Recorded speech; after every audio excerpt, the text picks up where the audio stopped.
umuntu wese uzumva ngo Karasire Aimable yitabye Imana ntazagire umuntu uzarira kabisa. Ni umunsi mukuru ugomba kubaho mwiza, mutahwi araruhutse kabisa.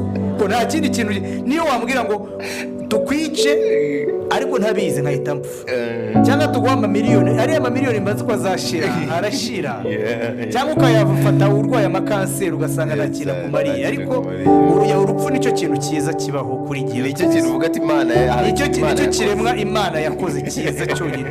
Ariko reba iyo ikindi kintu buri urupfu ruraringaniza, kuko urupfu ruragenda rugafata umukarani, umunyakujya, iki byiciro by'ubudehe byose burabifata, uyoborone ruramufata, uvuga ngo papa ruramufata. Urupfu nicyo gitangaza cyonyine Imana yaremye. Mvuga ni warakoze ibindi byaro ukuntu usanga hari aho yibeshyeho gato, ariko ikintu bita urupfu Imana yaragikemuye kabisa.